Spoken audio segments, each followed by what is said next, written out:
आजादी के बाद केंद्र सरकार ने किसानों के हित में ऐतिहासिक फैसले लिए हैं, जिसमें किसान सम्मान निधि 10 करोड़ किसानों को उनके खाते में 95,000 करोड़ रुपए दिए गए हैं। यह बात भाजपा किसान मोर्चा के प्रदेश सचिव वीरेंद्र ठाकुर ने मंडी में आयोजित प्रेस वार्ता के दौरान कही। उन्होंने कहा कि मोदी सरकार के द्वारा जो कृषि बिल पारित किए गए हैं वे किसानों के हित में है, लेकिन कुछ राजनीतिक दल व तथाकथित लोग किसानों को गुमराह कर रहे हैं।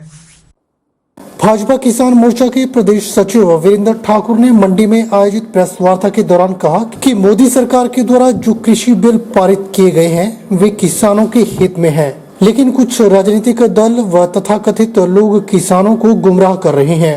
उन्होंने कहा कि केंद्र सरकार के द्वारा पारित कृषि बिलों के समर्थन में भाजपा किसान मोर्चा के द्वारा प्रदेश भर में जन जागरण अभियान चलाया जा रहा है और अभियान के माध्यम से 3 लाख से अधिक किसानों के हस्ताक्षर करवाए जाएंगे और लोगों के द्वारा हस्ताक्षरित यह ज्ञापन पीएम को भेजा जाएगा। आजादी के पश्चात पहले से प्रधानमंत्री हुए जो किसानों के हितों के लिए जिन्होंने किसानों के बारे में सोचा और किसानों के हित के लिए 3 बिल पास किए और बिल पास हो भी 6-7 महीने हो चुके हैं, लेकिन कुछ एक राजनीतिक दल और तथाकथित लोग किसानों को गुमराह करके ये बिल किसानों के हित में नहीं है, जो आंदोलन छेड़े हुए हैं उसके प्रति किसान मोर्चा हिमाचल प्रदेश प्रधानमंत्री नरेंद्र मोदी जी के द्वारा जो बिल किसानों के हित में लाए गए उनके लिए जन जागरण अभियान पूरे प्रदेश में चला रहा है और 3 लाख से ज़्यादा लोगों के हस्ताक्षर करवा करके प्रधानमंत्री मोदी जी का धन्यवाद माननीय गवर्नर हिमाचल प्रदेश के द्वारा ऐसे भेजा जाएगा। इसमें 10 करोड़ लोगों को 95,000 रुपये से ज़्यादा 95,000 करोड़ से ज़्यादा का जो उनको डायरेक्ट पैसा उनके जेब में आया। ऐसी सोच भारत के प्रधानमंत्री नरेंद्र मोदी जी की इससे पहले किसी की नहीं हुई।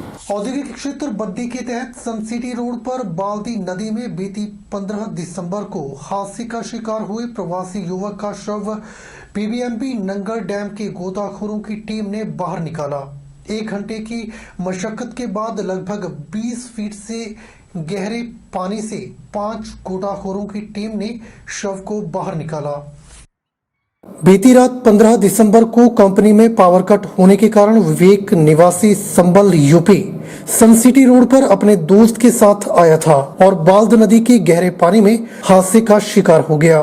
पुलिस और परिजनों ने पानी में विवेक को ढूंढने की कोशिश की, लेकिन गहराई होने के कारण विवेक का कुछ पता नहीं चल पाया, जिसके बाद तहसीलदार बद्दी मुकेश शर्मा ने वीबीएमबी नंगल डैम के गोताखोरों की टीम से संपर्क किया और शुक्रवार सुबह टीम शव को ढूंढने सन सिटी पर बाल्द नदी के किनारे पहुंची।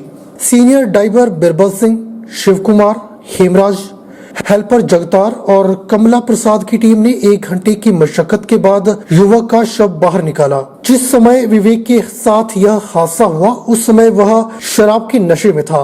एएसपी बद्दी नरेंद्र कुमार ने बताया कि पुलिस ने शव को कब्जे में लेकर पोस्टमार्टम के लिए भेज दिया है। ये बालक नदी में 15 तारीख को एक युवक है जो शराब के नशे में था, जो नदी में उतर गया था। तो बाद में पता चला कि नदी में उतरने के बाद इसका कोई पता नहीं चल पाया था, तो जिस पर फिर हमने जो है डाइवर्स की टीम जो है वो बुलाई थी, जो आज आई है और उन्होंने इसकी डेड बॉडी को उसी जहाँ वो नदी में उतरा था वहाँ से उसकी बॉडी को आज रिकवर किया है। इसका नाम विवेक कुमार है और ये संभल यूपी का रहने वाला है। ये जब ये नदी में गया ये कोई शाम के समय का था जब ये वहाँ पे था और किसी ने इसको वहाँ के आसपास के लोगों ने इसको नशे की हालत में देखा था। पंचायत व नगर परिषद चुनावों की घोषणा होते ही चुनावों की सरगर्मियां तेज हो गई हैं। वहीं नूरपुर खंड विकास कार्यालय चुनावों के लिए पूरी तरह तैयार है। नूरपुर विकास खंड अधिकारी रोहित शर्मा ने बताया कि वार्ड पंचायत प्रधान बीडीसी का रोस्टर घोषित कर दिया गया है। शहरी नगर परिषद का शेड्यूल घोषित कर दिया गया है और जल्द ही पंचायतों का शेड्यूल भी घोषित कर दिया जाएगा। उसी के तहत हमने तैयारियां शुरू कर दी है और विभिन्न विभागों से कर्मचारियों की सूचियां मंगवा ली हैं ताकि समय रहते उनकी ड्यूटी लगाई जा सके। रोहित शर्मा ने बताया कि चुनाव से संबंधित स्टेशनरी भी तैयार कर ली गई है। जो भी चुनाव से संबंधित सामान चाहिए वो रख लिया गया है। इसके साथ ही जो नई पंचायतों में पोलिंग बूथ बने हैं उसकी रिपोर्ट ले ली गई है, उनकी वेरिफिकेशन की जाएगी। नई पंचायतों की वोटर लिस्ट भी तैयार हो गई है। चुनाव संबंधी सभी काम अच्छे तरीके से किए जा रहे हैं। जैसे ही चुनाव आयोग की तरफ से जो आदेश आएंगे वैसे ही काम किया जाएगा। देखिए, रोस्टर जो वार्डों का है, बीडीसी का है, प्रधानों का जो है वो कल हमने जो है डिक्लेयर कर दिया है। और आपको भी पता है इलेक्शंस आने ही वाले हैं। अभी कल नगर जो अर्बन बॉडीज़ हैं, शहरी क्षेत्र हैं, उनके लिए जो शेड्यूल है वो घोषित हो चुका है। पंचायती जो पंचायतें हैं उसके लिए भी जल्दी ही घोषित हो जाएगा। तो उसके तहत हमने तैयारियां प्रारंभ कर दी हैं। हमने विभिन्न विभागों से कर्मचारियों की सूचियां मंगवा ली हैं ताकि समय रहते ही ड्यूटीज लगा दी जाएं।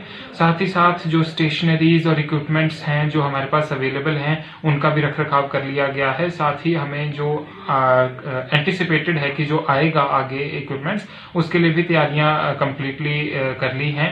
हम साथ ही साथ जो हमारे पोलिंग बूथ्स बने हैं, जो नई पंचायतों में पोलिंग बूथ्स बने हैं, उनकी एक प्रीलिमिनरी रिपोर्ट सेक्रेटरीज से ले ली गई है। साथ ही साथ उनकी वेरिफिकेशन की जाएगी।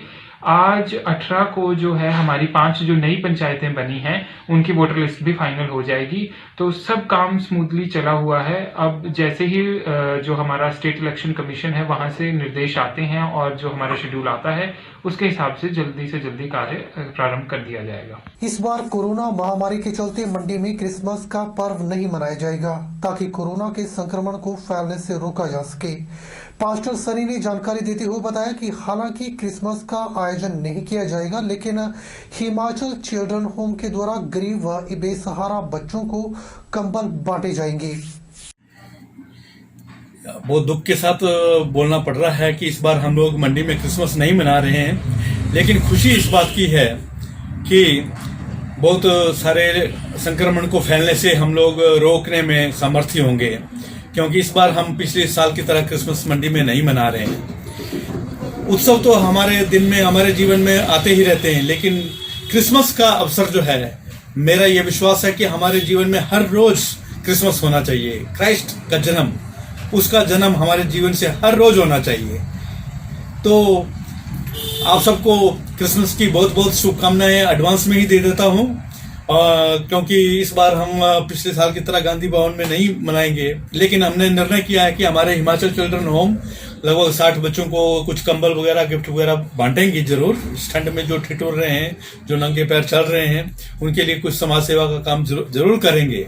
बुलेटिन में दोबारा से वक्त हो चला है एक छोटे से ब्रेक का। ब्रेक के बाद तुरंत हाजिर होते हैं।